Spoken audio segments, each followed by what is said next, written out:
మన విషయం మీ డాడీతో చెప్పడానికి భయంగా ఉందా? అయితే ఈ జన్మకు మనం పెళ్లి కాకుండా ఇలా ఉండిపోతున్నానా?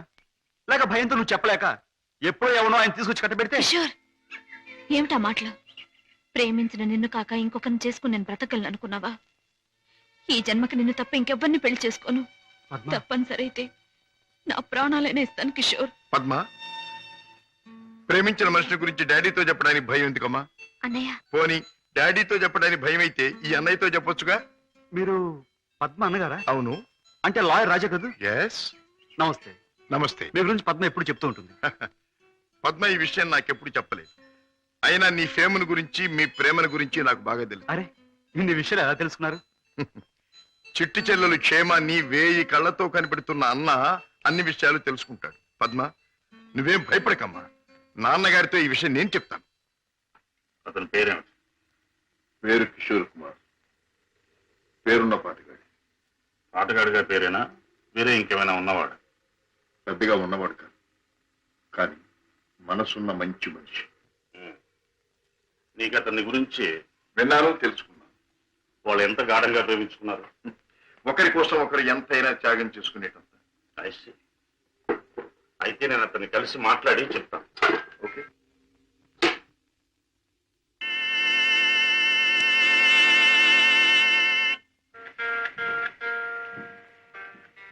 మే ఐ కమ్ ఇన్?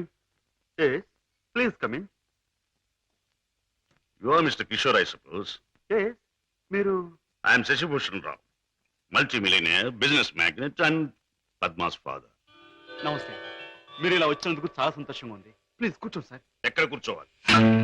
మా ఇంటి నౌకరు కూడా కూర్చోడానికి సందేహించే ఈ సోఫాలోనా? మా కారు డ్రైవర్ కూడా కూర్చోడానికి ఇబ్బంది పడే ఈ కుర్చీలోనా? ఎక్కడ కూర్చోవాలి? ఆల్ రైట్, నిలబడే మాట్లాడతాను. నువ్వు మా పద్మని ప్రేమించావట కదూ? తను కూడా నన్ను ప్రేమించింది. I see. పెళ్లి చేసుకోవాలని కూడా అనుకుంటున్నావట? ఇద్దరం అనుకుంటున్నాం. గుడ్. మరి మా అమ్మాయిని పెళ్లి చేసుకుని ఏ వసతులు ఏ సౌకర్యాలు లేని ఈ ఇంట్లోనే కాపురం పెడదాం అనుకుంటున్నావా? ఇక్కడ నేను చాలా మంది కంటే చాలా సుఖంగా ఉంటున్నాను.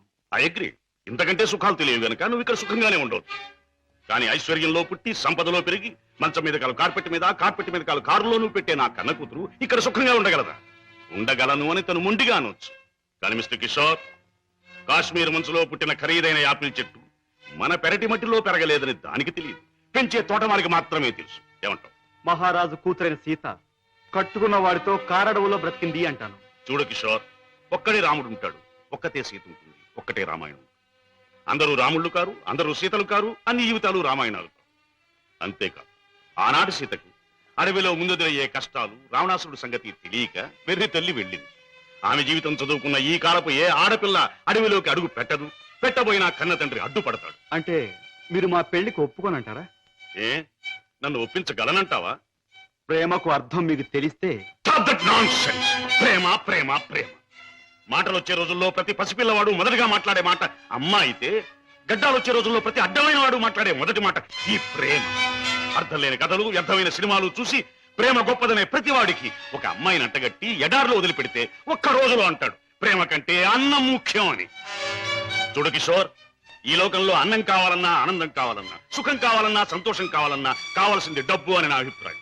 అందరం ఎక్కించి తిప్పిన నా కూతుర్ని నీకు కట్టబెట్టి అగాధంలోకి తోయకూడదన్నా నిర్ణయం. అండ్ రిమెంబర్ వన్ థింగ్, ప్రేమకి అర్థం నాకు బాగా తెలుసు. అందుకనే నేను ప్రేమించే నా కూతుర్ని నీకిచ్చి పెళ్లి చెయ్యను. బాయ్.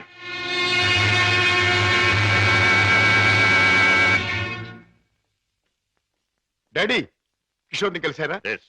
అన్ని విషయాలు మాట్లాడారా? ఎస్. పెళ్లి ముహూర్తం నిశ్చయించారా? ఎస్, నిర్ణయించాను. రాజా, నేను ఇవాళ అర్జెంటుగా హాంకాంగ్ పెడుతున్నాను. వారం రోజుల్లో తిరిగి వస్తాను. నేను వచ్చిన 2వ రోజునే పద్మకి పెళ్లి. బట్ వన్ థింగ్, పద్మ పెళ్లి జరిగేది కిషోర్తో కాదు, నా స్నేహితుడైన కోటీశ్వరుని కొడుకుతో. డాడీ, ఎస్, ఇది నా తుది నిర్ణయం. It's final.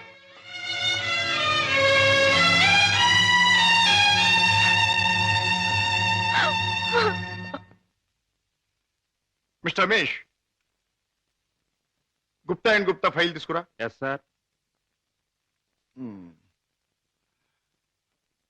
File sir.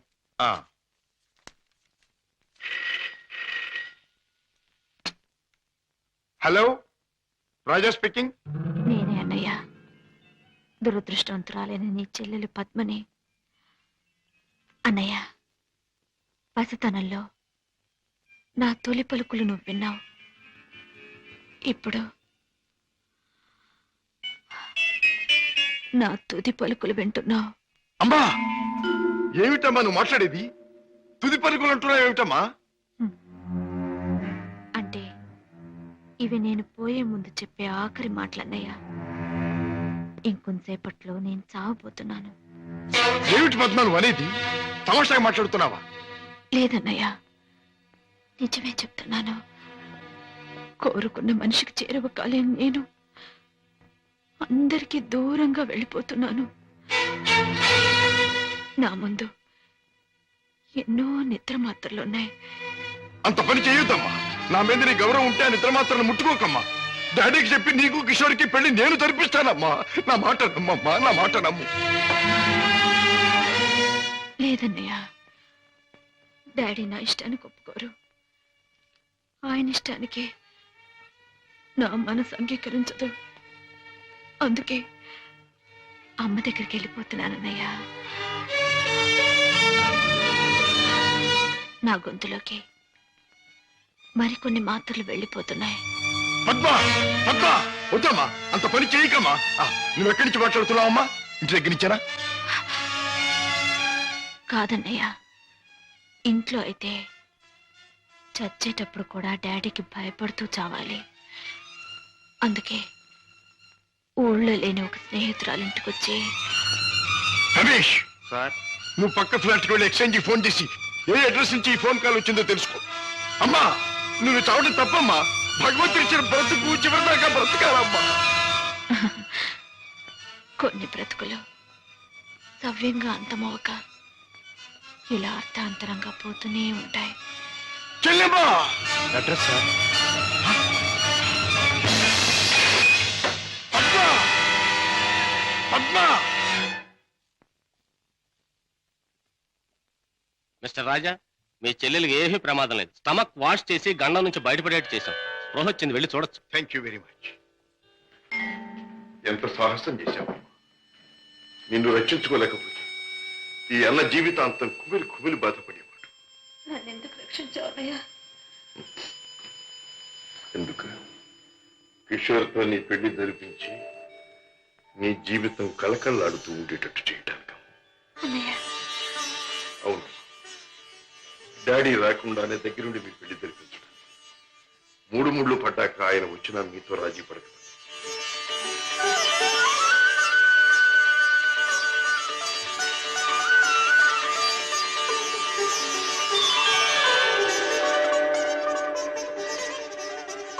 చిలకా గోరింకిల్లాగా మీ జీవితం నిండుగా ఉండాలి. కిషోర్, నువ్వు పాడే పాటలాగే మీ జీవితం మధురాతి మధురం కావాలి. బావా, నేను కోరుకున్న పద్మని నా జీవిత భాగస్వామిగా చేశావు. Thank you very much.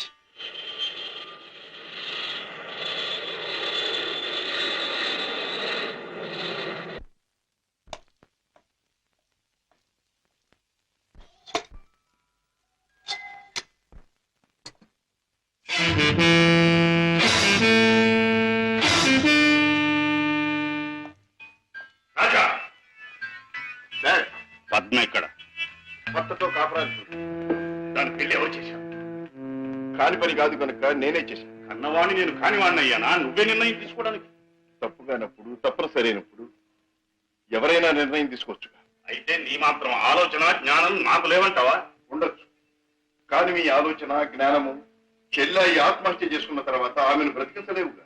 ఆత్మహత్య నుంచి దాన్ని రక్షించావేమో కానీ ఆ లేనివాడి కట్టబెట్టి దాని జీవితాన్ని హత్య చేశావు. కోరుకున్నవాడు లేనివాడైనా వాణ్ణి చేసుకున్న తర్వాత ఆడది అన్నీ ఉన్న అదృష్టవంతురాలుగానే బ్రతుకుతుంది. రాజా, దాని మీద నాకు ప్రేమ లేనట్టు, దాని సంతోషాన్ని సౌఖ్యాన్ని నేను కోరనట్టు మాట్లాడు. దాన్ని ఐశ్వర్యంలో పెంచారు గనక, ఐశ్వర్యంలో ముంచారు గనక ఐశ్వర్యవంతుడి చేతిలోనే ఉంచాలనుకున్నాను. అంతేగాని డాడీ, ఆడదాని ఐశ్వర్యం అంతా ఆవిడ ఐదో తనవి. కట్టుకున్నవాడు పెట్టిన బొట్టు, కట్టిన తాలి బొట్టు, తొడిగిన గాజులు, ఉంచుకున్న పూలు, మీరు చెప్పిన ఐశ్వర్యాలన్నిటికంటే గొప్ప. మా చెల్లెలకి అన్నీ ఉంది, అంతకంటే ఇంకేం కావాలి? రాజా, నీకు అన్నీ ఉన్నాయి కాబట్టి ఏం కావాలి అని ప్రశ్నిస్తున్నాను. ఏమీ లేని రోజులు కూడా అనుభవించిన వాడిని కాబట్టి ఏం కావాలో నాకు తెలుసు. జీవితంలో అడుగడుగునా పాఠాలు నేర్చుకున్న నాకు కొత్త పాఠాలు నేర్పాలనుకో. డాడీ, ఆల్ రైట్, నువ్వు చేయవలసింది నువ్వు చేశావు, నేను చేయవలసింది ఏమిటో నేను చేస్తాను. కాఫీ. డాడీ. హలో పద్మ, కులాసగా ఉన్నావా? కూర్చోండి డాడీ. పర్వాలేదు. మిస్టర్ కిషోర్, నువ్వు పద్మను పెళ్లి చేసుకోవటం నాకెందుకు ఇష్టం లేదో నీకు తెలుసు. అయినా నువ్వు చేసుకున్నావు. Anyway, wish you happy married life. Thank you sir. But నాదొక్క కోరిక. ఏమిటది? ఈ లోకంలో నేను నా కొడుకుని కూతుర్ని చూసుకు బతుకుతున్నా. వాడు నా ప్రాణం అన్నా కళ్ళన్నా తక్కువే అవుతుంది. కారణం అంతకంటే ఎక్కువ కనుక. కిషోర్, ఆడపిల్ల కన్నవాళ్ళని, ఉన్న ఇంటిని, ఇంటి పేరుని వదులుకుని పరాయి వాడిని నమ్మి వెళ్ళిపోతుంది. అలా తమను వదిలి వెళ్లి ఆమె సుఖంగా ఉండాలని ఉన్నంతలో కట్నాలని, కానుకలని, చీరలని, సారెలని ఇచ్చి పంపుతారు కన్నవాళ్ళు. అందరూ కన్నతండ్రుల్లాగే నేను కూడా నా కూతురు సుఖంగా ఉండాలని కోరుకుంటున్నాను. అయితే అందరి కన్నతండ్రుల కంటే నేను కలిగిన వాడిని కనుక, నువ్వేమీ లేనివాడివి కనుక ఇది నీకు ఇస్తున్నాను. చెక్ బుక్ నీ ఇష్టం వచ్చినంత డ్రా చేసుకో.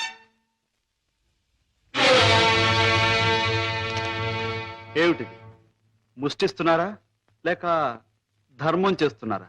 ఎలా అనుకున్నది డబ్బు. నా కూతుర్ని సుఖపెట్టడానికి నీకది చాలా అవసరం. చూడండి, పెళ్ళాన్ని సుఖపెట్టడానికి మామగారి దగ్గర చేయి చాపి డబ్బు అందుకునేవాడు చేతకానివాడని నా ఉద్దేశం. నా భార్య కావలసిన సౌఖ్యం సౌకర్యాలు ఏర్పాటు చేసి ఆనందంగా ఉండేట్లు చేయగలను నేను. I'm sorry, me cheque book అక్కర్లేదు. నేను సంపాదించుకోగలను డబ్బు. గిటారు వాయించటం, గొంతెత్తి పాడడం అంత సులభం అనుకుంటున్నావా డబ్బు సంపాదించడం? తలుచుకోవాలి కానీ ఈ లోకంలో డబ్బు సంపాదించడం అంత తేలికైన విషయం మరొకటి లేదు. అంత ఖచ్చితంగా ఎలా చెప్పగలవు? చెప్పడం కాదు, చేసి చూపిస్తాను. ఓ, అంత సమర్థుడివా? Well, let's see. డాడీ, కాసేపు ఉండి వెళ్ళండి డాడీ. నో, నేను వెళ్ళాలి. పద్మ, ఈ డాడీని చూడాలనిపిస్తే నువ్వు ఎప్పుడైనా ఇంటికి రావచ్చు. Best of luck. అమ్మాయి, ఇక వ్యాపారం మొదలెట్టేద్దామా? ఆలస్యం ఎందుకు? నేను డ్యూటీకి ఎక్కేస్తున్నాను. సత్యశమం అయిపోతున్నాను. నువ్వు కదలకుండా పడుండు, లేకపోతే నిజంగా చంపేస్తాను. అయ్యయ్యో, బాబాయ్, మా బాబాయ్ చచ్చిపోయాడు. అమ్మా, ధర్మం చేయండి అయ్యా, ధర్మం చేయండి అమ్మా, ధర్మం చేయండి బాబు. అయ్యయ్యో బాబాయ్ చచ్చిపోయాడు. బాగా డబ్బులు పడుతున్నాయి, బాగా ఏడు. అయ్యో రామా, రామా, అయ్యో చచ్చిపోయాడండి. అయ్యో రామా, రామా. బాబు, కారాపండి, కారాపండి బాబు, మా బాబాయ్ చచ్చిపోయాడు బాబు. రామా, అయ్యయ్యో. ఏం పిల్ల, మొన్న నువ్వు చచ్చినట్టే ఇవాళ మీ బాబాయిని చంపి పడుకోబెట్టావా? మీరా బాబు? మొట్టమొదటి మొండికి రాకి తగిలింది. ఆగు, ఎక్కడికి వెళ్తావు? ఇవాళ ఏమైనా సరే ఖచ్చితంగా పెట్రోల్ పోసి శవాన్ని తగలబెడతాను. ఎవరు శవాన్ని బాబు? నీ శవాన్నే బాబాయ్. అనాథ ప్రేతానికి అగ్ని సంస్కారం చేస్తే పుణ్యం వస్తుందంటారు పెద్దలు. అదే తగిలేస్తాను. నువ్వెక్కడ దొరికావయ్యా దేవుడా? మా వ్యాపారం మమ్మల్ని తెలుసుకునివ్వవా? మా బ్రతుకులు మమ్మల్ని బతకనివ్వవా? మా చావు మమ్మల్ని చావనివ్వవా? నిన్ను చస్తే చావనివ్వను. చావనివ్వు, చావనివ్వు. ఎక్కడికి పారిపోతావు? సార్ సార్ సార్ సార్, నన్ను వదిలేయండి సార్. ఏమైనా సరే ఈసారి నేను వదిలేది లేదే చిలక. నీ పేరేమన్నావు? సీత సార్. రాముడు ఎక్కడ తగల్లా? లేదు సార్. అందుకే ఇలా ఆంజనేయుడి వెంటబడి అడ్డమైన దారులు తొక్కుతున్నావు. ఈసారి నీకు అత్తవారింట రాజ మర్యాదలు తప్ప. సార్ సార్, నన్ను జైల్లో పెట్టిస్తే ఇద్దరు పసివాళ్ళు ఏడుస్తారు. వాళ్ళ ఉసురు మీకు తగులుతుంది. ఇద్దరు పసివాళ్ళ? అయితే నీ కట్టుకథ చెప్పి నన్ను తప్పించుకుందాం అనుకుంటున్నావా? కథ కాదు సార్, నిజం. దేవుడు తోడు. వాళ్ళని పెంచడం కోసమే నేను ఈ వేషాలు వేసేది. నువ్వు చెబుతున్న మాటలు వింటుంటే నాకు నిజమే అనిపిస్తుంది. అయినా చూడు, నేను వకీల్ని. సాక్ష్యాలు లేదే దేన్ని నమ్మను. చూపిద్దు గాని పద. పదండి. బాబు, పాపా, ఇదిగో మీకు బిస్కెట్స్ తీసుకోండి. బాబు, పాపా, బాగా చదువుకుంటున్నారా? బాగా చదువుకుంటున్నా మమ్మీ. పాపా, అల్లరి చేయకుండా బుద్ధిగా ఉంటున్నావా?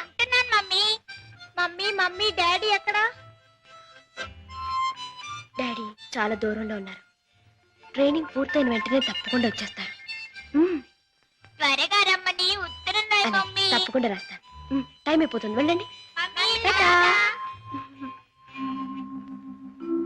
సీత, ఆ పిల్లలు దురదృష్టవంతురాలైన మా అక్క పిల్లలు. ఒక మగవాడిని నమ్మి 2 బిడ్డలకు తల్లైంది. ఆ తర్వాత అతను మోసం చేశాడు. తట్టుకోలేని అక్క ఆత్మహత్య చేసుకుంది. అమ్మను కాకపోయినా ఆడ మనసు గల నేను వాళ్ళ బాధ్యత అందుకున్నాను. మాట రాగానే అమ్మ అనే వాళ్ళ పిలుపుకి తల ఊపాను. తల్లినయ్యాను. లోకంలో చెడుకి పాపానికి దూరంగా పువ్వుల్లా వాళ్ళు పెరగాలని ఇక్కడ చేర్చాను. వాళ్ళ పెంపకం కోసం, ఖర్చుల కోసం తప్పనిసరిగా బాబాయ్తో చేరి మోసాలు ఆరంభించాను. సీత, నీ లక్ష్యం చాలా ఉన్నతమైంది. అది సాధించటానికి అడ్డదారులు దొక్కక్కర్లేదు. ఏదైనా ఉద్యోగం చేసుకోవచ్చుగా. బాబుగారు, నేను ఎస్ఎల్సి చదివాను. ఉద్యోగం చేయాలనుకున్నాను. కానీ ఆడపిల్ల దీనంగా ఉద్యోగం అడిగితే ప్రతివాడికి మొదట తట్టేది తప్పుడు ఆలోచనే. ఉద్యోగం కోసం పాడయి డబ్బు కోసం పతనం అవటం కంటే మోసం చేయటమే మంచిదనుకున్నాను. సీత, నీ లక్ష్యం తెలిసాక నీ మీద నా గౌరవం పెరిగింది. అందరి మగాళ్ళలాగే నువ్వు నన్ను అంచనా వేయకపోతే నీకు నేను ఉద్యోగం ఇస్తాను. మీరు ఉద్యోగం ఇస్తారా? అవును, నేను లాయర్ని. నువ్వు నా సెక్రటరీగా ఉండొచ్చు. అంతేకాదు, మీ బాబాయ్ కూడా నా ఆఫీసులో బాయ్గా ఉండొచ్చు.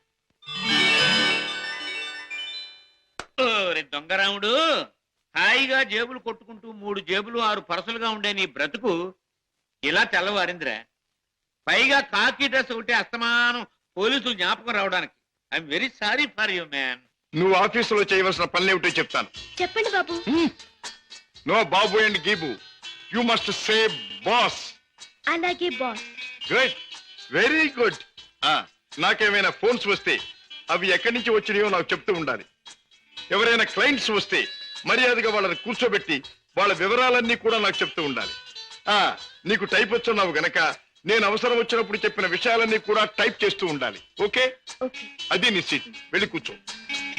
సరే, ఇది ఆఫీస్ టైంలో పని. మరి ఆఫీస్ టైం కానప్పుడు? అది ఆఫీసులో చెప్పడానికి వీల్లేదు. ఆ టైం వచ్చినప్పుడు, నాకు అవసరం వచ్చినప్పుడు అలాగే చెప్తాను. గో. ఓకే. గో.